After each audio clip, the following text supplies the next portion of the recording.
The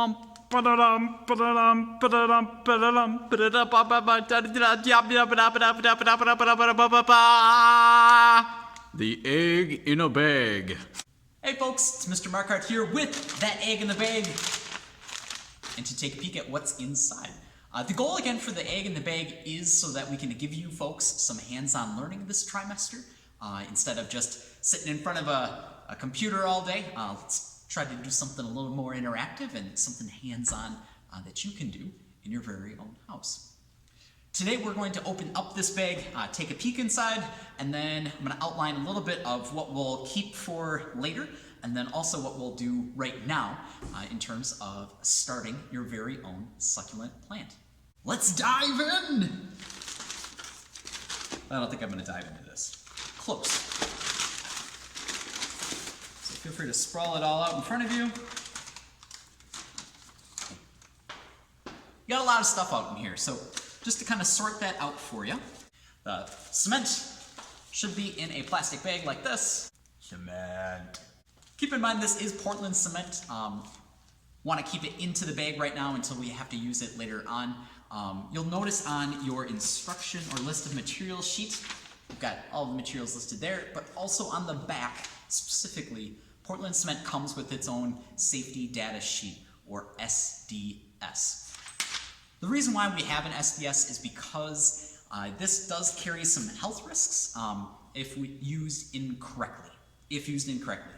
So if we're using it as asked for and we're not ruffling the bag when we're opening it up and taking deep inhalements, we'll be okay. Otherwise, there is some mild respiratory problems that do come from inhaling it if you, again, put yourself in that situation. As well as if it gets on your skin, it is a little mildly irritating. So if we ever get to that point, and in that lab, I'll explain again, but if you do get some of the cement on your hands, just wipe it off again with like a napkin or a Kleenex, and then make sure to wash with soap and water immediately afterward. For more information, there is the whole complete guide on the safety data sheet on that little half sheet there. Yeah. Printed ruler.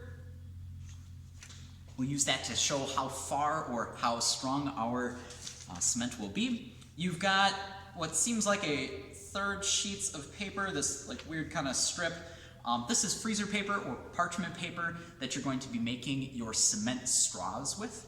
So keep that off to the side.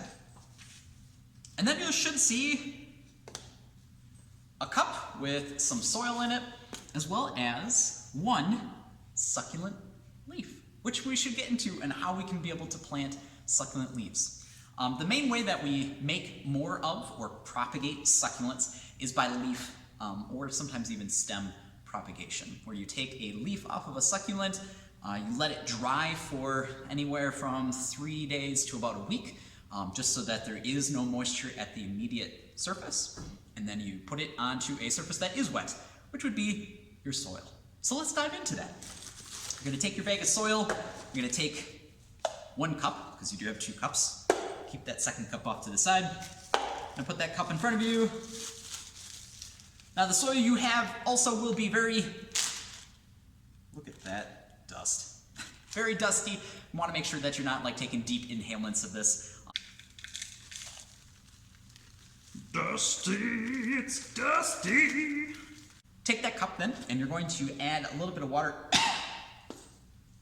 Take that cup and you're going to add a little bit of water to the surface, just so that on the side you can see that it's gone at least half, if not maybe all the way down. You don't want it too soggy, but enough that you've got, again, some moisture right at the top.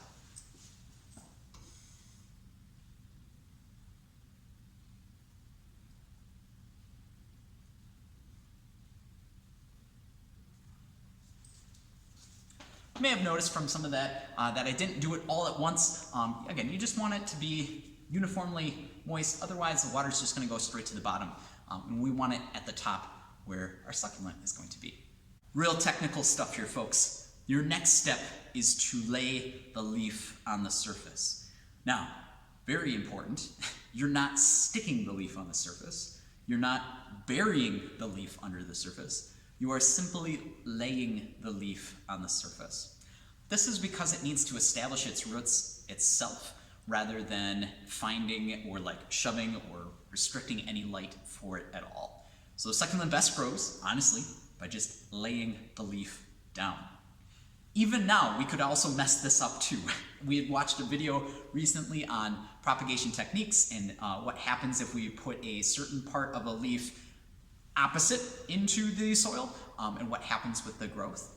Succulents have a very specific way that they also grow as well. As you can see by my very technical drawing here, you'll notice that our succulent has kind of a bend to it. And if I take my succulent here and notice, there is a slight bend to it. And if we lay it on the surface like this, it will be a happy sun and our succulent will grow. If we, in fact, flip it so that the bend surface goes toward the sun, this is actually upside down for our succulent, and we will have a sad sun. Now we got that straightened out, you're going to place your succulent so that it is a happy sun. So you have to bend down below and just lay it like that. The next step, very technical, is you're going to take your cup, your second cup, and lay it on top of it. Yes, very technical. You can secure this with some tape just so that it doesn't like fly off randomly by a person coming by, or just makes it easier to kind of keep track of it. What this will do is to help kind of keep some of the humidity in with this cup setup, so that way the succulent can be able to propagate faster. If we can remember back, humidity is helpful for propagation because it keeps water close to where it needs it most, the roots. The last thing that you'll see in this packet here, folks, is a list of agri-science classes offered here at East. So here is my shameless plug for you folks that if you enjoy things like this, hands-on activities, doing stuff with your hands, or doing labs out in the classroom or outside in the greenhouse, man folks, do I have classes for you. Feel free to take a peek through this. We've got a bunch of different other classes that you certainly can sign up for in additional trimesters. New this year, we have a global conservation class as well as a Wisconsin resource class. If you've taken our wildlife classes before in the past, we have taken that curriculum and revamped it. We've thrown out the old and put complete new labs as well as activities that align more toward a class that's standalone Wisconsin resources and a standalone class on global conservation. Should be pretty lit, or I think as the Gen Zers call it, fire. Keep tuned to our Google Classrooms classwork tab, as well as our daily Zooms, and then you too, folks, can have this class in the bag. Boom.